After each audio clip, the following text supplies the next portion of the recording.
Hello everybody, എല്ലാവർക്കും bad morning. ഗ്രാമസ്നേഹി news റിപ്പോർട്ടിൻ്റെ ബാഡ് മോർണിംഗ് ഡേ എല്ലാവർക്കും ആശംസിക്കുകയാണ്. കാരണം അട്ടപ്പാടിയിലുള്ള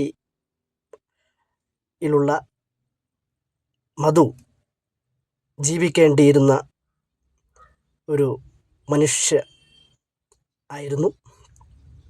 ആ മധുവിനെ ഇല്ലാതാക്കിയ, ഈ ഭൂമിയിൽ നിന്ന് ഇല്ലാതാക്കിയ 12 പ്രതികൾക്ക് ജീവപര്യന്തം മാത്രം നൽകിയ നമ്മുടെ ഹൈക്കോടതിയുടെ വിധിയെ സ്വാഗതാർഹമാണെങ്കിലും കേരളത്തിൽ ജീവിക്കുന്ന ഈ മനുഷ്യ ജന്തുക്കൾക്ക് അർഹിക്കാത്ത ശിക്ഷയാണ് ഇപ്പോൾ ലഭിച്ചിരിക്കുന്നത്. രാജ്യമനസാക്ഷിയെ ഉലച്ച അട്ടപ്പാടി മധു വധക്കേസിൽ 12 പ്രതികളെ 3 വീതം ജീവപര്യന്തം തടവിന് ശിക്ഷിച്ച ഹൈക്കോടതി വിധി സ്വാഗതാർഹമാണെങ്കിലും പട്ടികവർഗ പീഡന നിരോധന നിയമപ്രകാരമുള്ള കുറ്റങ്ങളും ചെയ്തെന്ന് കോടതി വിലയിരുത്തിയത് സ്വാഗതാർഹമായ കാര്യം തന്നെയാണ്. ജസ്റ്റിസ് രാജ വിജയരാഘവനും ജസ്റ്റിസ് KV ജയകുമാരനും അടങ്ങിയ ഡിവിഷൻ ബെഞ്ച് പ്രതികളുടെ ശിക്ഷ വർദ്ധിപ്പിച്ചത് കേരള മനസാക്ഷിയുടെ നന്ദി എപ്പോഴും രേഖപ്പെടുത്തുവാൻ കഴിയുന്ന വിധി തന്നെയാണ്.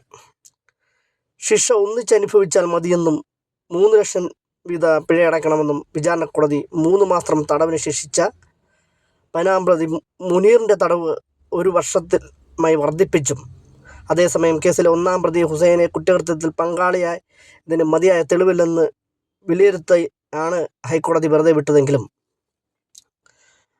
പ്രതികൾ സാക്ഷികളെ സ്വാധീനിച്ച് എന്ന് കോടതി കണ്ടെത്തിയിരിക്കുന്നു. 4-ാം പ്രതി അനീഷ്, 11-ാം പ്രതി അബ്ദുൽ കരീം എന്നിവരെ വിചാരണ കോടതി വെറുതെ വിട്ടത് ശരിവച്ചിട്ടുണ്ട്. എങ്കിലും പാലക്കാട് മണ്ണാർക്കാട് പ്രത്യേക കോടതി 7 വർഷം തടവിന് ശിക്ഷിച്ചതിനെതിരെ പ്രതികൾ നൽകിയ അപ്പീലും ശിക്ഷ വർദ്ധിപ്പിക്കണമെന്നാവശ്യപ്പെട്ട് സർക്കാരും മധുവിൻ്റെ അമ്മ മല്ലിയും നൽകിയ അപ്പീലുകളാണ് ഇത്തരത്തിലൊരു ഉത്തരവ് നേടാൻ സാധിച്ചത്. ആദിവാസി യുവാവായ മധുവിനെ അരി മോഷ്ടിച്ചു എന്നാരോപിച്ച് പ്രതികൾ കാട്ടിൽ നിന്ന് പിടിച്ചു കൊണ്ടുവന്ന് മർദ്ദിച്ച് കൊലപ്പെടുത്തിയെന്നാണ് കേസ്. ആദിവാസി സമൂഹത്തോട് ഇവർ കാണിച്ച ക്രൂരതയുടെയും ആൾക്കൂട്ട വിചാരണയുടെയും ഒക്കെ ശിക്ഷ ഇവർ അനുഭവിക്കാൻ ഇനിയും കിടക്കുന്നു. കേരളവും അനുഭവിച്ചു കൊണ്ടിരിക്കുന്ന ഈ കാലയളവിൽ ഹൈക്കോടതി നിരീക്ഷിച്ചത് മധു ജീവിക്കേണ്ടിയിരുന്ന ഒരു വ്യക്തിയാണെന്നാണ്.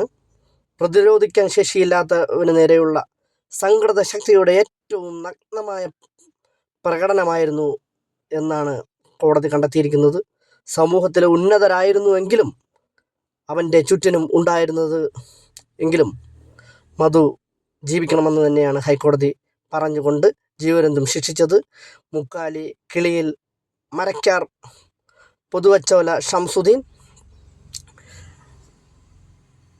താഴ്ശ്ശേരി രാധാകൃഷ്ണൻ, പുതുവച്ചോല അബൂബക്കർ, പടിഞ്ഞാറപ്പള്ളി കുരിക്കൽ വീട്ടിൽ സിദ്ദിഖ്, തൊട്ടിയിൽ ഉബൈദ്, വിരുത്തിയിൽ നജീബ്, മണ്ടമ്പറ്റ ജയ്ജുമോൻ, പുത്തൻപുരയ്ക്കൽ സജീവ്, മുരിക്കട സതീഷ്, ചെരുവിൽ വീട്ടിൽ ഹരീഷ്, കള്ളമല ബിജു എന്നീ പ്രതികൾ, അവരുടെ കുടുംബങ്ങളും കേരളം സമൂഹവും ഇത് തിരിച്ചറിയും. ആൾക്കൂട്ട വിചാരണ നടത്തുവാനോ ശിക്ഷിക്കുവാനോ നിങ്ങൾക്ക് യാതൊരുവിധ അവകാശവും നിലനിൽക്കുന്നില്ല എന്ന് ബോധ്യപ്പെടേണ്ടതാണ്. ഇത്തരത്തിലുള്ള വിധികൾ സ്വാഗതാർഹം തന്നെയാണ്.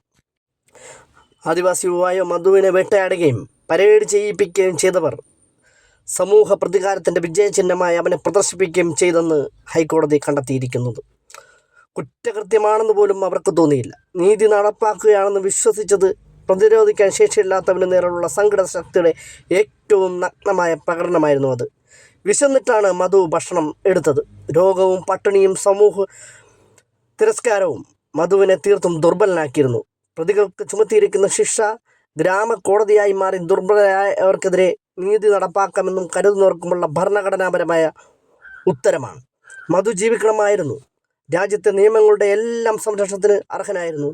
എന്നാൽ അതൊന്നും ജീവിച്ചിരിക്കെ ലഭിച്ചില്ല. അവൻ്റെ മരണം പോലും നിയമപരമായ പ്രത്യാഘാതങ്ങളില്ലാതെ പോകരുതെന്ന് ഉറപ്പാക്കാനാണ് ശിക്ഷയിലൂടെ ശ്രമിക്കുകയെന്നും ഹൈക്കോടതി പറഞ്ഞു. 2018 ഫെബ്രുവരി 22 സംഭവം. അരി മോഷ്ടിച്ചെന്നാരോപിച്ച് മധുവിൻ്റെ ഇരുകൈകളും പിന്നിലേക്ക് കെട്ടി നഗ്നനാക്കി റോഡിലൂടെ നടത്തിയാണ് കാട്ടിൽ നിന്നും കൊണ്ടുവന്നത്. മാനസികാസ്വാസ്ഥ്യമുണ്ടായിരുന്നു മധുവിന്. ആൾക്കൂട്ടം പിടിച്ചുകൊണ്ടുവന്ന് മുക്കാലി ജംഗ്ഷനിലെത്തിച്ച മധുവിൻ്റെ നെഞ്ചിൽ ഒന്നാം പ്രതി ഹുസൈൻ ആഞ്ഞു ചവിട്ടിയെന്നും അതിൻ്റെ ആഘാതത്തിൽ പിന്നിലേക്ക് വീണ് മധുവിൻ്റെ തല കോൺക്രീറ്റിൽ ഇടിച്ചുമെന്നുമായിരുന്നു പ്രോസിക്യൂഷൻ കേസ്. എന്നാൽ ഇത് സംശയാസ്പദമായി തെളിയിക്കാനായില്ലെന്ന് ഹൈക്കോടതി പറഞ്ഞു. അക്കാര്യത്തിൽ 2 സാക്ഷിമൊഴി ഉണ്ടായിരുന്നെങ്കിലും CCTV ദൃശ്യങ്ങളിൽ സാക്ഷികളുടെ സാന്നിധ്യം ഉറപ്പാക്കാനായിട്ടില്ലെന്ന് ഹുസൈനിന് ഹാജരായ അഡ്വക്കേറ്റ് വാദിച്ചതും ഹുസൈൻ പ്രദേശവാസി അല്ലെന്നതും കോടതി കണക്കിലെടുത്തു. സംഭവം നടന്ന മുക്കാലി ജംഗ്ഷൻ ഉണ്ടായിരുന്നു എന്നതിൻ്റെ പേരിൽ മാത്രം കുറ്റക്കാരനാണെന്ന് പറയാനാകില്ല. സംഭവ സ്ഥലത്തെ സാന്നിധ്യം സംശയകരമാണ്. എന്നാൽ ഇത് തെളിവിന് പകരമാകില്ലെന്നും കോടതി കണ്ടെത്തിയിട്ടുണ്ട്. കുടുംബപരമായ ആവശ്യത്താണ് താൻ മുക്കാലെത്തിയതെന്ന പ്രതിയുടെ വിശദീകരണം തള്ളിക്കളയാൻ തെളിവുകളുമില്ല. ഇത്രയും ഗൗരവമായ കേസിൽ പ്രതിയുടെ കുറ്റം സംശയകരമായി തെളിയിക്കാൻ പ്രോസിക്യൂഷന് ബാധ്യതയുണ്ടെന്നും ഹൈക്കോടതി കണ്ടെത്തിയിട്ടുണ്ട്. ഈ ക്യാമറകളില്ലാത്തതും മനസ്സാക്ഷിയെ ഞെട്ടിക്കുന്ന കേരളത്തിൻ്റെ ഒരുപാട് സാക്ഷികൾ കൂറുമാറിയിട്ടും ഇത്രയധികം ശിക്ഷ നേടാൻ മധുവിനും അദ്ദേഹത്തിൻ്റെ കുടുംബം അദ്ദേഹത്തോട് ചേർന്ന് നിൽക്കുന്നവർക്കും കഴിഞ്ഞിട്ടുണ്ടായെങ്കിൽ ആൾക്കൂട്ട വിചാരണയും ആൾക്കൂട്ട കൊലപാതകം നടത്തുന്നവർക്കുള്ള താക്കീതായി ഈ വിധി മാറും. കേരളത്തിൽ അഴിമതി നടത്തുന്ന ഇടതുപക്ഷ വലതുപക്ഷ മതപക്ഷവാദികളുടെ അഴിമതി അവർക്ക് ഭരണഘടന അവകാശമായി കിട്ടി എന്ന് വിചാരിച്ചുകൊണ്ട് നടത്തുമ്പോൾ അവരെ രക്ഷിക്കുകയും അവരുടെ വാലാട്ടികളായി നടക്കുന്ന ചില പന്നിക്കൂട്ടങ്ങളും ചില നായ്ക്കളും ഈ വിധി തിരിച്ചറിയണമെന്നാണ് ഗ്രാമസ്നേഹി ന്യൂസ് റിപ്പോർട്ടറിന് ഈ വിഷയത്തിൽ പറയാനുള്ളത്. മധുവിൻ്റെ ജന്മദിനം പ്രമാണിച്ച് ഈ ഒരു നല്ല ആശംസകൾ നൽകുവാൻ കേരള മനസ്സാക്ഷിക്ക് കഴിയാത്തത് കൊണ്ട് ഇനിയുള്ള കേരളത്തിൻ്റെ എല്ലാ അപകടങ്ങളും കേരളത്തിൽ ഉണ്ടായിട്ടുള്ള ഒരുപാട് പ്രകൃതി ദുരന്തങ്ങളും പ്രകൃതി ശക്തികളുടെ നേരെ നിങ്ങൾ കാണിക്കുന്ന ക്രൂരതയ്ക്കുള്ള ശിക്ഷയായി മാറുന്നു. അത് മധുവിലൂടെ ഇനിയും ലഭിക്കും. മധുവിന് നീതി ലഭിക്കുന്നതുവരെ ഗ്രാമസ്നേഹി ന്യൂസ് റിപ്പോർട്ടും ഇന്ത്യൻ കമ്മ്യൂണിസ്റ്റ് പാർട്ടിയും എല്ലാവിധ പിന്തുണയുമായും പ്രാർത്ഥനയുമായും പ്രകൃതി ശക്തികളോട് ഇനിയും നിങ്ങൾ നേരിട്ടാൽ കൂടുതൽ അപകടം നിങ്ങൾ നേരിടേണ്ടി വരുമെന്ന് മുന്നറിയിപ്പ് നൽകിക്കൊണ്ട് ഗ്രാമസ്നേഹി സ്പെഷ്യൽ റിപ്പോർട്ട് മധുവിനെ ഓർത്തുകൊണ്ട് അവസാനിപ്പിക്കുന്നു. ഇതൊരു